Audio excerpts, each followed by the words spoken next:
Oh, what is up, guys? I just spilled water on my keyboard. Well,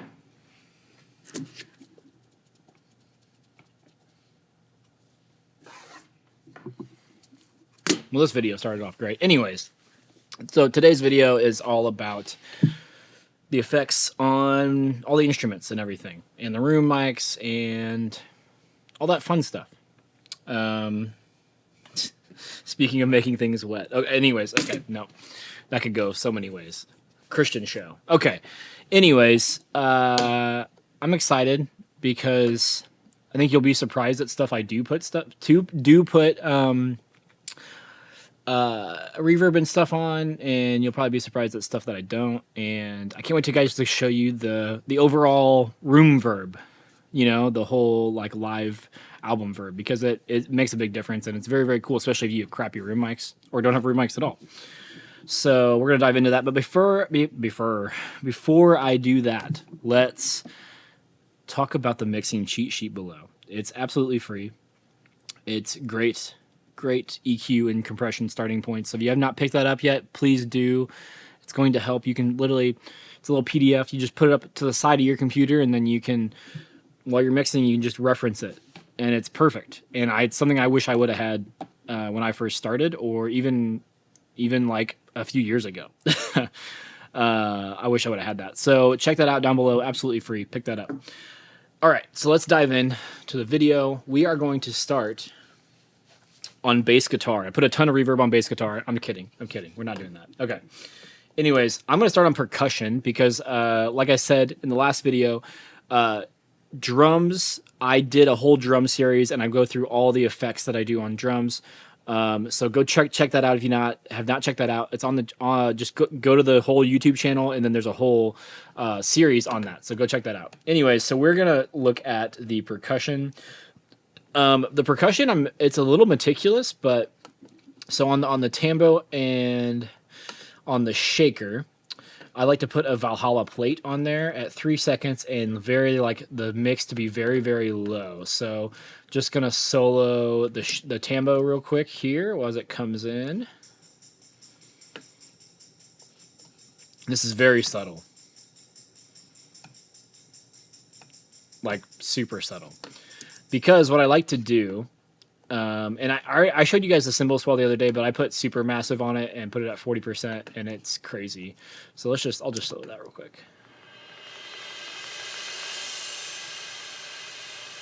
It just lasts forever. But anyways, on the percussion bus, what I actually like this, I like to put them all in the same room again. And so I put the Valhalla room, large room at 0.6 or 0.6 seconds, basically half a second, a little bit over half a second. It's coming off this small wood room. It's really just to make it almost sound like they were recording in a nice live studio room. So this is all of them together here. Let me do the swell here.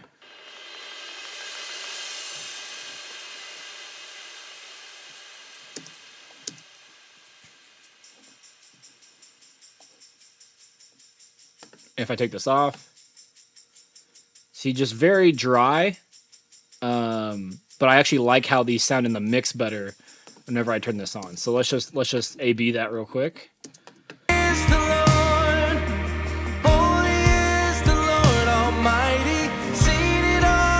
Reverb off.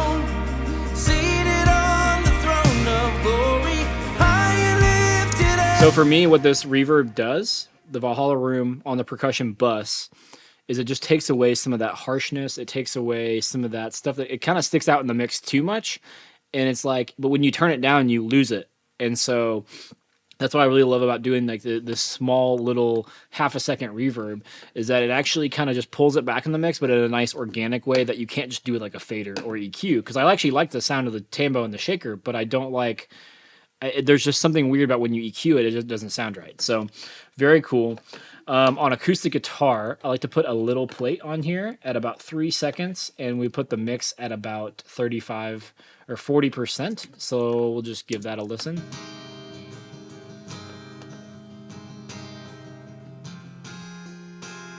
Just kind of puts it in the space.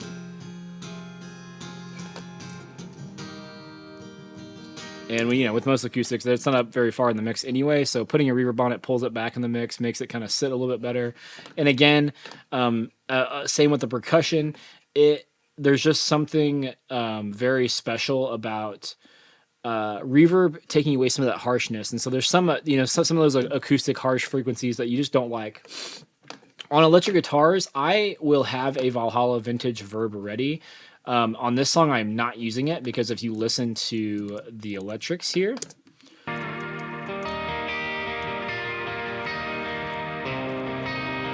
I mean, the reverb on it is fine. I don't need to add any more. But this is kind of my starting point. Is I like to put it on the electrics bus. 15% concert hall 1970s sounds good. You guys saw me use a similar setting for the vocals. There's something about this concert hall 1970s that just sounds very organic, very good. And high cut at 8K, low cut at 390. And just kind of cutting some of that stuff out at 15-16%. And obviously you can mess with that for whatever your guitar is, but sometimes you get guitars that just don't have enough space on them, unlike these, which I got plenty of space, so no need to adjust that. On the keys, surprisingly, I actually don't do a lot of reverb on the keys because there's most of the time within the room or the full album, the full live like track reverb that I'll show you here in a minute, it already sounds good. I don't need to do much else. Same with the synths as well. Most of the time, unless I am building the piano sound myself, but see, like these to me sound already great.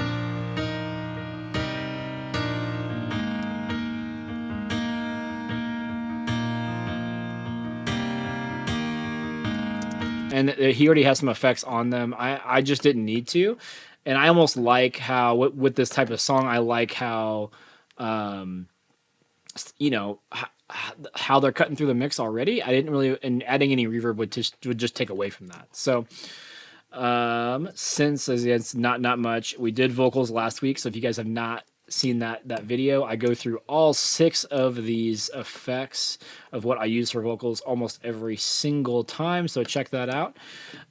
Choir, I did not hit that on the video last week, but choir, super simple. Use the Valhalla plate, which I think 30%, and I use the decay time of 2.5. I don't have a choir to show you on this one, but this is just kind of my standard like start setting. I have it on Chrome, and it looks like I even saved it as BGV. Look at that. Look at me thinking ahead. Anyways, very, very simple, and you guys can adjust this to you. Like what I like to do for the choir mics, I like to adjust the decay time to the room sound.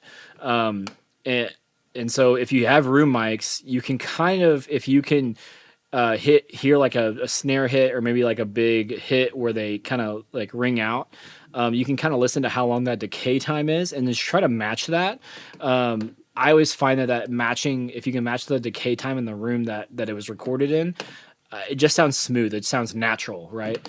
Because you're matching the amount of time that the sound takes to dissipate. So, and then the mix sits anywhere from 20 to 40% usually. I think I have it on 30 as just a placeholder. And then room tracks. So here, let's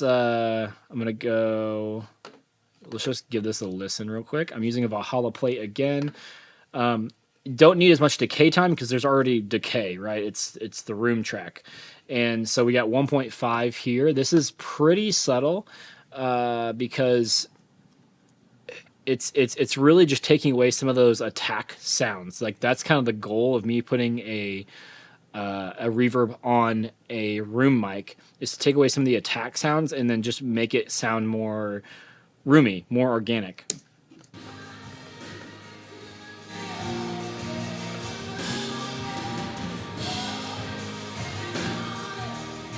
So listen to the snare. When I turn it back on.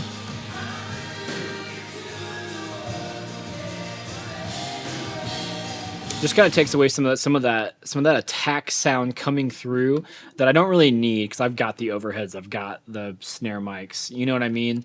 And so I'm just gonna boost this mix just for you guys to kind of see what this actually sounds like within the room.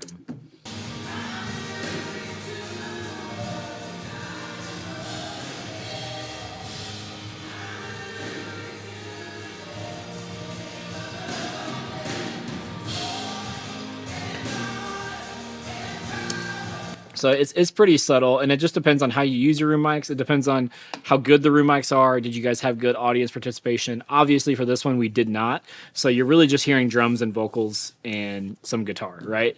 And so you're really just using this more for like an ambient track at this point.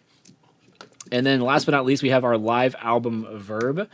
This one is a game changer for me. So this is the EQ I have after it. Let me just pin this real quick so you guys can see both at the same time. So here are the settings. You guys can copy this. Okay, I'm leaving it up here so you guys can copy this. So large room, 3 seconds. Again, you can adjust that however you need to, whatever sounds right.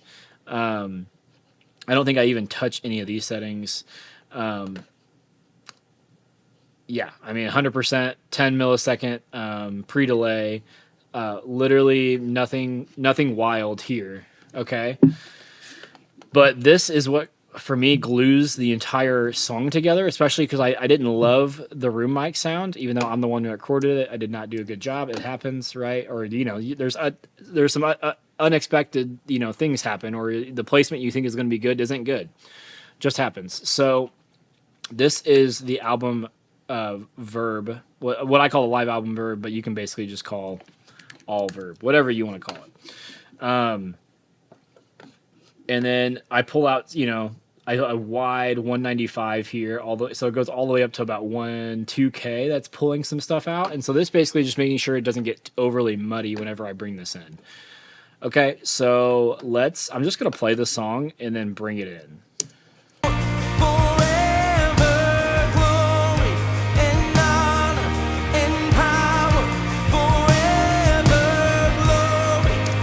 So I'm not sure if you guys noticed when I brought it in, there was just kind of like this low mid gluing the whole thing together vibe. It all just kind of came together, which is really, really cool. So let's solo this real quick and we'll bring it up.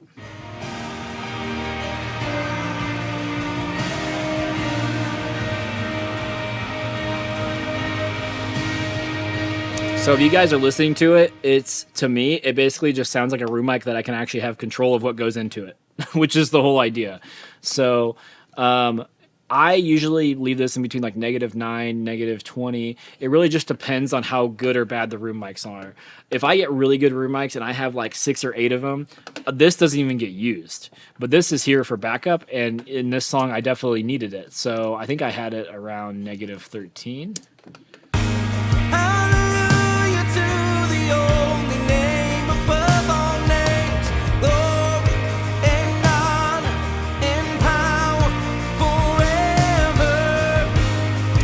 Like for me, it's like the guitars, the drums, the keys, the bass, all of the instruments just kind of came into alignment of like feeling like they're all playing together a little bit more. It's because they're all being sent to this one reverb. It's basically gluing them all together, which is super cool. And then if you guys really want to get more control of it, you can add a compressor. I think I would add the SSL bus compressor. If you need more control of it, I don't always do this because it doesn't always need it, but we'll just give this a listen. Let's put this at 2.